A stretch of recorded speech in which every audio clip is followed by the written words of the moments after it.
தம் கிருபை பெரிதல்லோ என் ஜீவனிலும் அதே இம்மட்டும் காத்ததுவே இன்னும் தேவை கிருபை தாருமே இன்னும் தேவை கிருபை தாருமே. கர்த்தரும் இரட்சகருமாகிய இயேசு கிறிஸ்துவின் ஈடு இணையற்ற நாமத்தில் சேனைகளின் கர்த்தர் ஊழியத்தின் மூலம் 27/4/2025 இந்த நாள் உங்களுக்கும் உங்கள் சந்ததிகளுக்கும் ஆசீர்வாதத்தின் நாளாக அமையப் போகிறது என்று மனதார வாழ்த்துகின்றேன். இன்று நாம் அறியவிருக்கும் கிருபையின் வார்த்தைகள் சங்கீதம் 66:3. உமது மகத்துவமான வல்லமை நிமித்தம் உம்முடைய சத்துருக்கள் உமக்கு இச்சகம் பேசி அடங்குவார்கள். கத்தோலிக்க வேதாகமம் இவ்வாறு கூறுகின்றது, உமது மாபெரும் ஆற்றலின் காரணமாக உமது எதிரிகள் உமது முன்னிலையில் கூனி குறுகுவார்கள் என்கின்றது. பிரியமானவர்களே, இன்று இந்த கிருபையின் வார்த்தைகள் மூலம் இந்த செய்தியை கேட்டுக்கொண்டிருக்கின்ற நமக்கு கர்த்தர் கூறும் ஆலோசனைகளும் அறிவுரைகளும் என்னவென்றால், கர்த்தர் நம்மிடம் கூறும் ஒரு அருமையான செய்தி என்னவென்றால், நாம் அவருக்கு அடங்கி அவருக்குள் பரிசுத்தமாக வாழ்ந்து எந்த சூழலையும் நம்மை சுற்றி எதிரிகள் சூழ்ந்திருக்கும் தருணத்திலும் நாம் அவரை மட்டுமே நம்பி அவருடைய கிருபையை நாம் விசுவாசித்து வாழ்ந்து கொண்டிருக்கின்றோம் என்றால் கர்த்தர் நம்மை பார்த்து கூறுகின்றார், நீ எதற்கும் பயப்படாதே.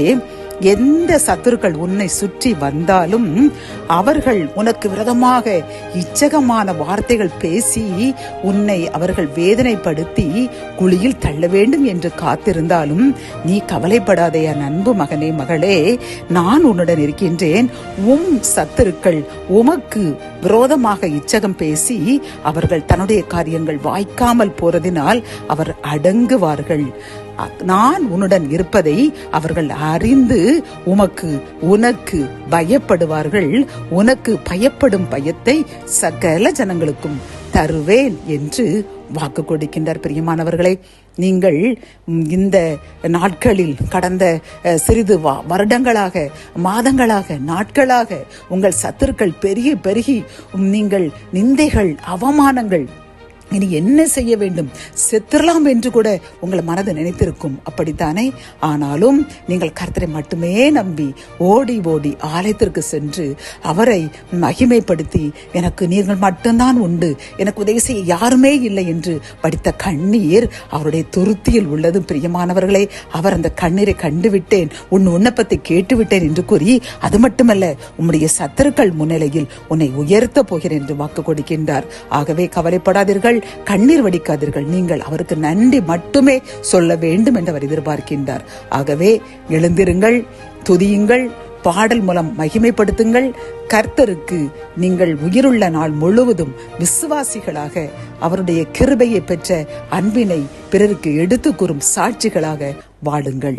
ஜபம். என் அன்பு தகப்பனே, இந்த கிருபையின் வார்த்தைகள் மூலமாக இந்த செய்தி கேட்டுக்கொண்டிருக்கின்ற சகோதரரும் அவர்களுடைய விரோதிகளினால் பாதிக்கப்பட்டு சத்துருகள் பெருகி நான் இனி என்ன செய்ய போகிறேன் என்று நிந்தையிலும் அவமானத்திலும் கண்ணீரிலும் துவண்டு கொண்டிருந்த அவர்களுக்கு நீர் கூறின இந்த ஆறுதலான வார்த்தைக்காக நன்றியப்பா. அவருடைய சத்துருக்களை நீர் அழித்து அவருடைய இச்சக பேச்சுக்கு இந்த மகளை விலக்கி அவர்களை அடங்க செய்து இந்த சகோதரியும் நீர் தலை நிமிர்ந்து நடக்க செய்ய போகின்ற, அவர்கள் எதிரிகள் முன் இவர்களை உயர்த்த போகின்ற கிருபைக்கான இந்த வார்த்தைக்காக கோடி நன்றியப்பா. அவர்கள் என்றும் உமக்கு நன்றியுள்ளவர்களாக உமது கிருபையை அவர்கள் சாட்சிகளாக எடுத்து கூறுவார்கள் என்று இப்பொழுது யாரெல்லாம் உறுதி செய்கின்றார்களோ எங்களுக்காக ஜெபிக்கின்றோம். ஆயுசு நாட்கள் முழுவதும் உமக்கு சாட்சியாய் கூற பயன்படுத்தும். மீட்பர் இயேசுவின் மூலம் ஜெபம் கேளும் நல்ல தகப்பனே, ஆமேன்.